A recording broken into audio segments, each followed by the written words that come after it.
Hey guys, so today we're going to talk about 5 myths and we're going to check to see if they're true or not. So stay tuned.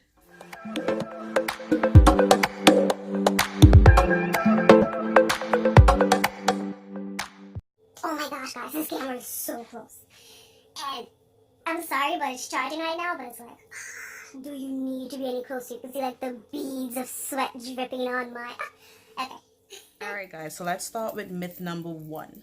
Myth number 1 says you should not put oil on oily skin. And actually, that is so false. Because my skin is very oily, as you can see.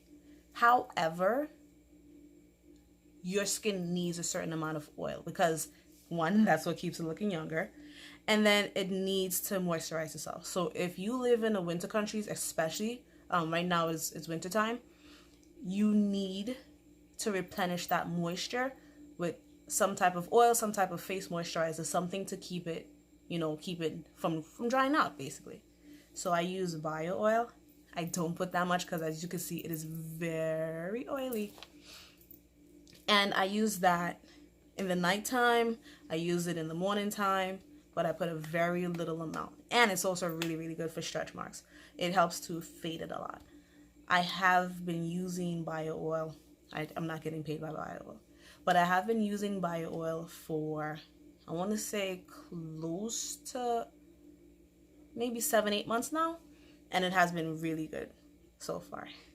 So yes, you can definitely put oil on your skin. You need to be putting oil in your skin, especially if it is in the winter months, because that is going to replenish the moisture that is lost when it is very cold outside and when the winter is drying out your skin. Myth number 2, they say that you should put preparation H under your eyes to get rid of the puffy circles that are under your eyes, right? And I'm going to tell you right now that that is very, because what does preparation H do? Look it up. What is that for? Even though usually one thing is good for another thing, let's just not do that, please. I am not putting any, look, this is not even preparation H. This is Neosporin. I am not putting any of these foreign things under my eyes. I am a natural remedy person because I know about nature. I don't know about these chemicals. So preparation H, we're not going to do that. However, if you want to reduce the puffiness, you see like my eyes are pretty puffy. And what I do, I put cucumber.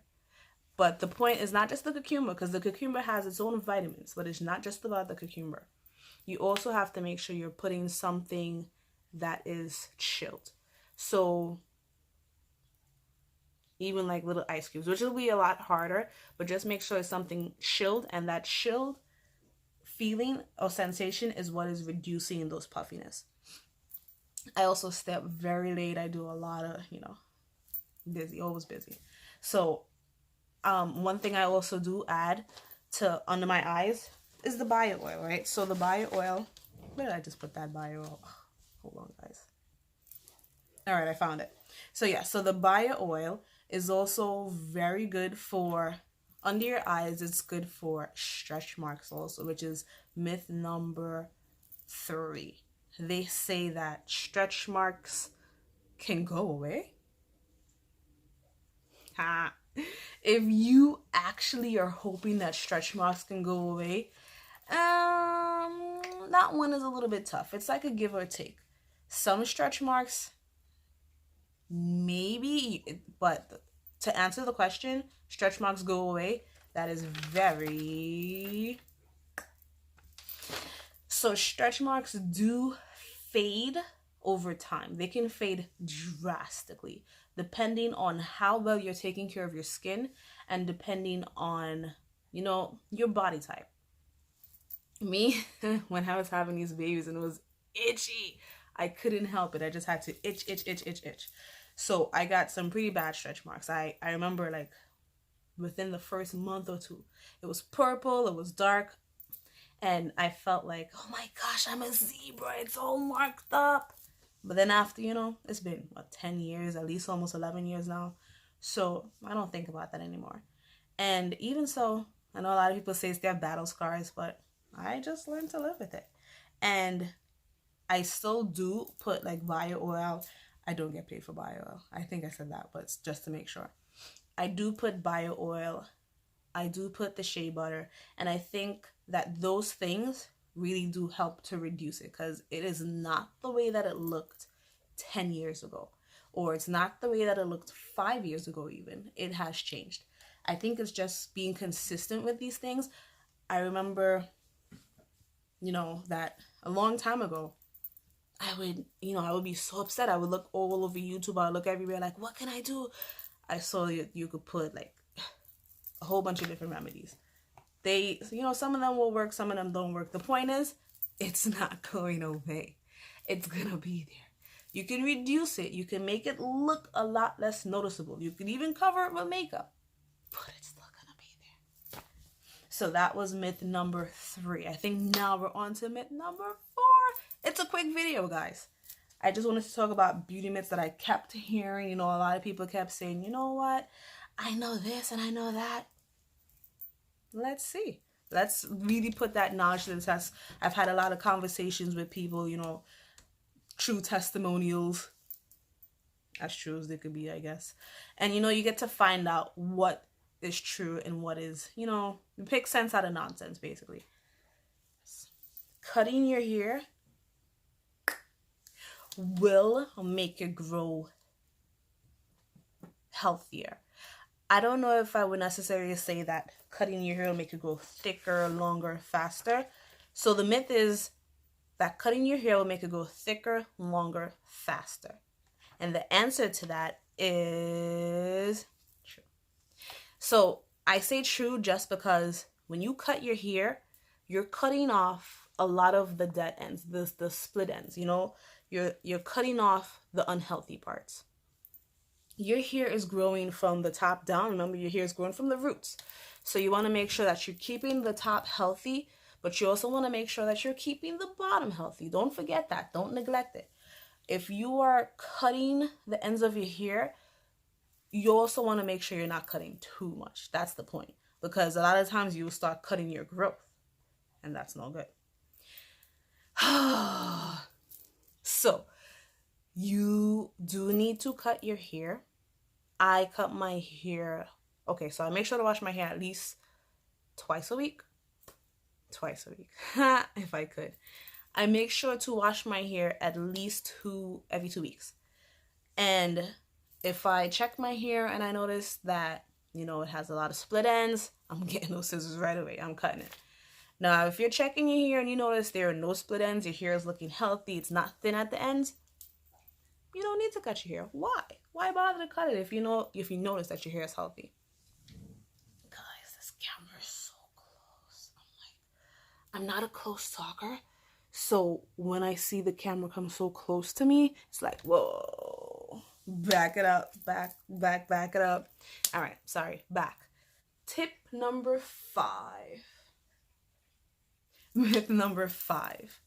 So I am from the Caribbean, Trinidad and Tobago, where a lot of the older folks, they say, I'm sorry guys, this is very, very raw cut right now.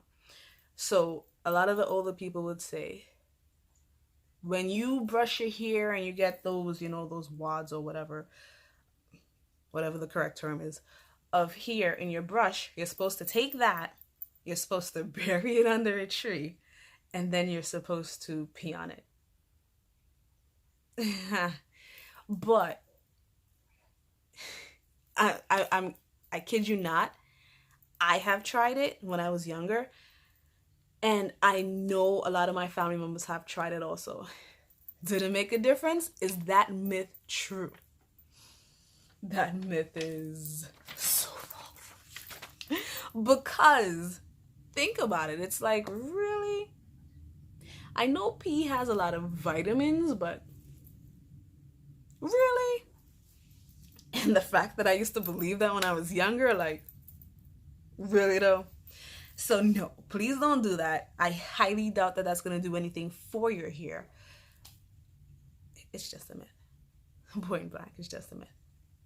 All right, I think this makes us go to, I'm sorry, I'm in like a really good mood. I have my, it's about to be Friday, and I'm about to start playing my happy music, play some soca music and dance, go take my hair out, you know, wash my hair, and then I'm gonna have another tutorial for you guys. And the next tutorial that I'm gonna talk about is coloring my hair. I have never, ever, ever colored my hair. So I noticed, you know, there's a big trend, and sorry to get off topic, but I noticed there's a big trend of, you know, the wax color. We're gonna try that this weekend, guys, so stay tuned.